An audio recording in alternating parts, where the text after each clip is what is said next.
I think we need to put a break to American entertainment until we figure out what the hell is going on. Like, I didn't grow up like this, and I don't know why people behave this way. But there is a reason why everything is sanitized nowadays, why everything is corporate safe, and it's because of people like this. And they're everywhere. Like, let me give you an example.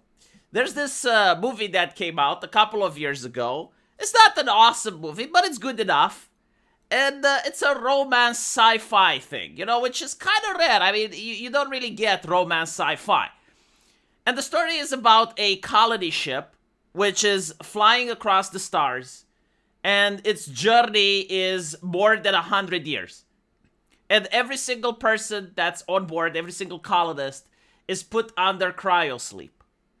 Now something happens, something glitches, and one of the colonists wakes up.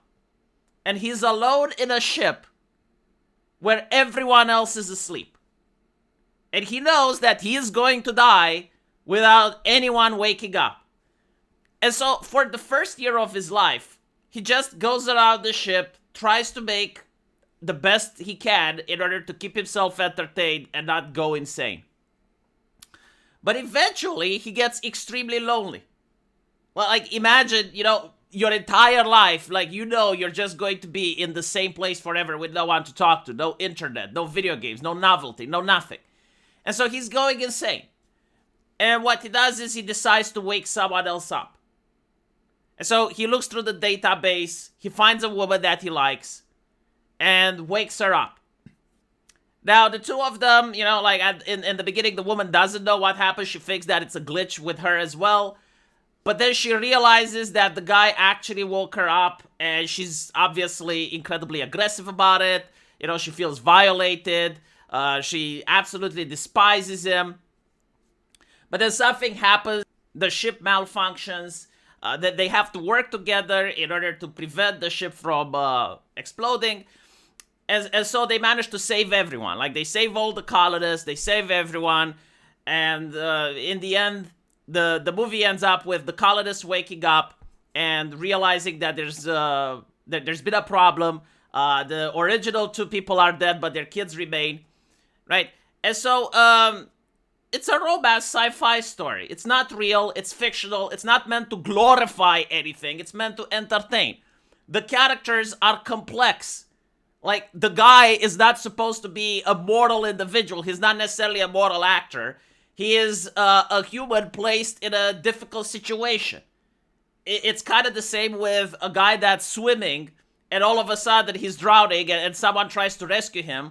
But the guy keeps panicking and tries to drag the rescuer back with him, right? It's not a moral thing that's happening there. It's not something to be emulated or glorified. It just analyzes human nature.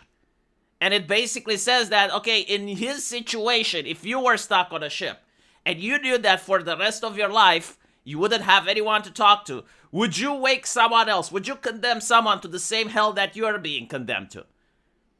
And you know, like, it's a deep, complex, moral question, because, like, the guy that woke up, he didn't deserve it either. Like, he didn't do anything wrong in order to wake up in the hell.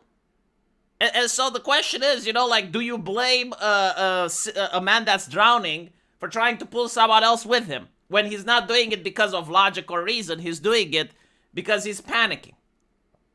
But anyway, right, like these are moral questions. These are philosophical implications that makes the movie good because it makes you think about them when the movie is over.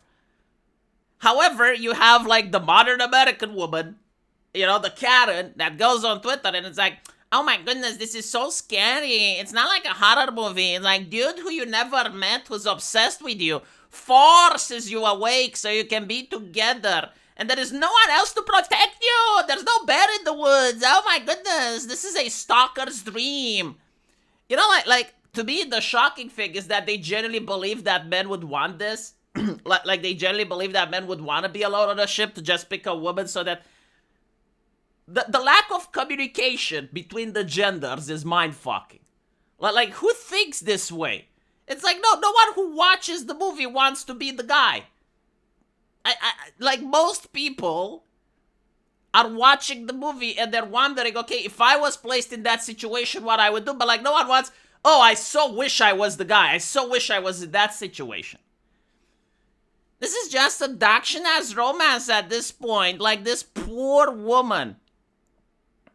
Again, many negative comments. You know, I mean, this is one of the comments that's more tame, more mild. But I've seen people basically threatening the director, basically threatening anyone that likes this movie. Like basically, they would want it canceled, right? Like they would want it so you can't see the movie. Like in their perfect society, this movie would exist, but they are the shield that protects you from this movie.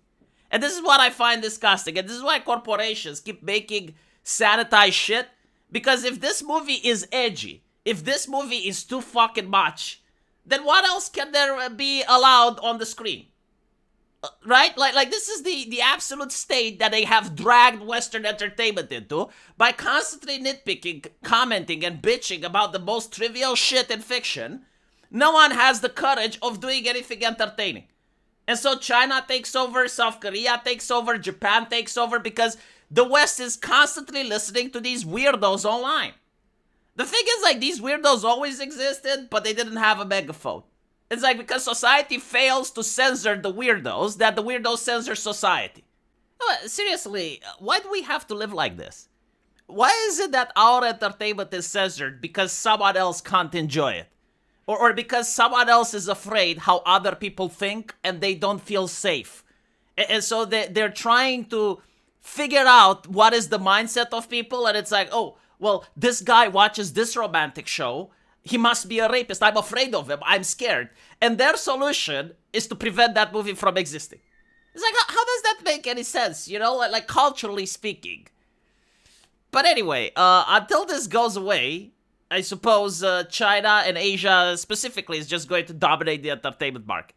Again, like, if a movie like this, which is so tame, which is just, like, unbelievably the most sanitized thing ever. There's no death, there's no murder, there's no sex scenes in it. Like if even this is too much, and people demand censorship, and corporations are willing to listen to those people, then, like, I'm sorry, but you just can't create interesting stories. Like, even the fairy tales that I grew up with, like the Brothers Grimm, even those were worse than this movie. And so, like, even those can't exist. And before you think that I'm exaggerating, look at how they reacted towards the Baby It's Cold Outside song, or look how Disney constantly tried to rewrite the fairy tales for a modern audience. And notice how the rewriting is never better than the original. And this is because you cannot create art by constantly wondering, is this going to upset someone somewhere? And this is what corporations are doing. They're looking at the loudest voices, the only people that get to speak, and they're like, you know what, maybe they have a point, like maybe this comedy show glorifies rape, even though it doesn't. And so they don't want to tackle the subject. They refuse the work outright. And so what they do is they refuse any creative talent, and instead they take an IP that's safe and think that the title is going to bring people into the seats, and then they sanitize the work. Like usually it's a lot safer to take something that's already done. Like, for instance, GTA, right? You take GTA and you make GTA Remastered. So, like, you're already doing that. Like, you already have the excuse, well, it was done, it's a classic. And then you hire someone to just remove the stuff that's still offensive. Like, for instance, prostitutes and strip clubs. So now you remove that, and you have a product that's worse than the original. And this is what Disney does with the old Disney fairy tales. And unfortunately, like, I keep seeing the West destroying its own entertainment, just constantly, systematically. Maybe we're part of a generation that just doesn't deserve any entertainment. Hopefully, though, that will change. Let me know what you guys think, though. And as usual, I will see you in the comment section. Take care.